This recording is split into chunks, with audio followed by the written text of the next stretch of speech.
পশ্চিমবঙ্গের হুগলি জেলায় ব্যান্ডেল কাটোয়া লাইনে বাঁশবেড়িয়ায় আছে এক অনুপম মন্দির, যা তার ঐতিহ্য, আধ্যাত্মিকতা এবং সৌন্দর্যে নিজেকে একেবারে আলাদা স্তরে উন্নীত করেছে।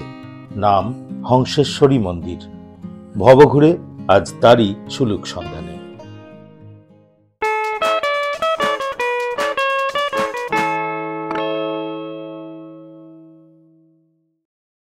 কলকাতা থেকে গাড়িতে এই মন্দিরের দূরত্ব গড়পড়তা 55 কিলোমিটার। গঙ্গা তীরবর্তী এই মন্দির ব্যান্ডেল ও ত্রিবেণীর মাঝে অবস্থিত। কাটোয়াগামী যে কোনো ট্রেনে নামতে হবে ব্যান্ডেলের ঠিক পরের স্টেশন বাঁশবেড়িয়া, অতীতে যার নাম ছিল বাঁশবাটি। স্টেশনের বাইরেই অনেক টোটো আছে, যারা নামমাত্র ভাড়ায় মন্দিরে পৌঁছে দেবে আপনাকে। হংসেশ্বরী মন্দিরের পাশেই আছে দীর্ঘ এক পরিখা। মানব শরীরের তান্ত্রিক ষটচক্রভেদের রূপক এই আশ্চর্য মন্দিরটি। মন্দিরে ঢোকার মুখে দূর থেকেই দেখতে পাওয়া যায় প্রায় 250 বছরের পুরনো রাজবাড়ির মূল ফটকটি, যার দোতলায় ছিল নহবতখানা।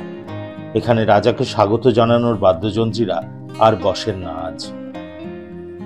পাটুলির রাঘব দত্ত রায় শাহজাহানের কাছ থেকে 1656 সালে যৌতুক পেয়েছিলেন সপ্তগ্রাম, যার মধ্যে বাঁশবেড়িয়া ছিল উল্লেখযোগ্য। পরবর্তীকালে জমিদার রামেশ্বর রায় ঔরঙ্গজেবের কাছ থেকে রাজা উপাধি সহ 400 বিঘা জমির মালিকানা পান এবং জমিদারি স্থাপন করেন। আরও পরে তার পৌত্র রাজা নৃসিংহদেব সেই জমিদারির উত্তরাধিকারী হন। শোনা যায় দীর্ঘ 7 বছর রাজা নৃসিংহদেব কুণ্ডলিনী ও ষটচক্রের সাধনা করেন বেনারসে এবং তারপরে সেই যোগ কুণ্ডলিনীর তত্ত্বে নির্মাণ করেন অপূর্ব এই 13 চূড়া সমৃদ্ধ হংসেশ্বরী মন্দির। 13টি চূড়ার প্রতিটিতে প্রস্ফুটিত পদ্মের কুড়ির সুষমা। প্রায় 70 ফুট উঁচু মন্দিরের 5টি তলা মানবদেহের পঞ্চনদী ইড়া, পিঙ্গলা, বজ্রাক্ষা, সুষুম্না এবং চিত্রিণীর রূপক।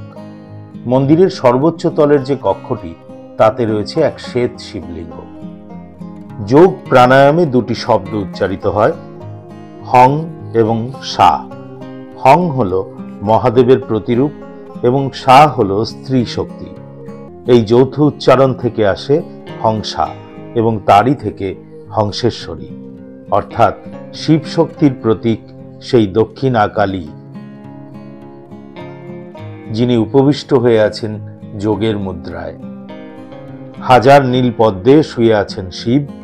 তার নাভিমূল থেকে 12টি পাপড়ির লাল পদ্ম উদ্গত হয়েছে, আর সেই পদ্মে আসীন নিমকাঠে নির্মিত অপূর্ব সুন্দর মা হংসেশ্বরী। মন্দিরের ঠিক লাগোয়া এই ঘরটিতে অন্নভোগের টিকিট মেলে।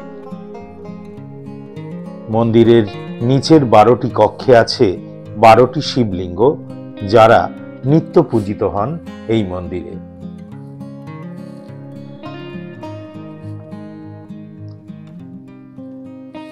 ইনি হলেন রাজা নৃসিংহদেব।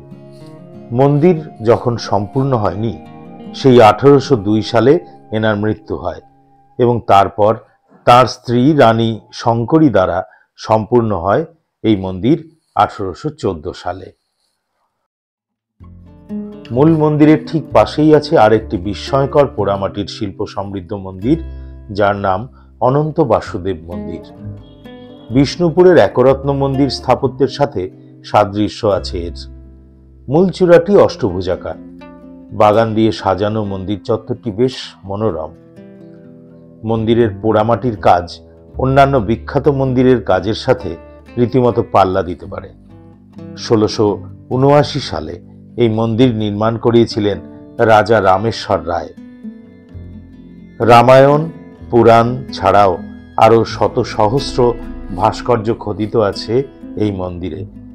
কেভিন স্ট্যান্ডেজের একটি বিস্তারিত তথ্যবহুল ব্লগে এই শিল্পকলার অসামান্য বর্ণনা দেওয়া আছে।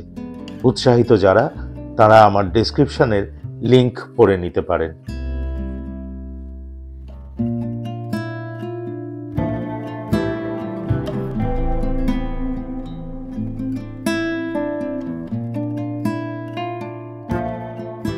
সুতরাং এর পরবর্তী সময় যখন ব্যান্ডেল এবং তার আশেপাশে আপনারা ঘুরতে আসবেন, তখন এই হংসেশ্বরী মন্দিরকে কিন্তু অবশ্যই বাদ দিলে চলবে না। বেশ কিছু তথ্য আপনাদের সামনে রাখলাম, হয়তো এতে আপনাদের খানিকটা উপকার হবে। সঙ্গে থাকবেন ভবঘুরে দীপাঞ্জনের। আবার দেখা হবে আগামী পর্বে। ভালো থাকুন সকলে। অশেষ ধন্যবাদ।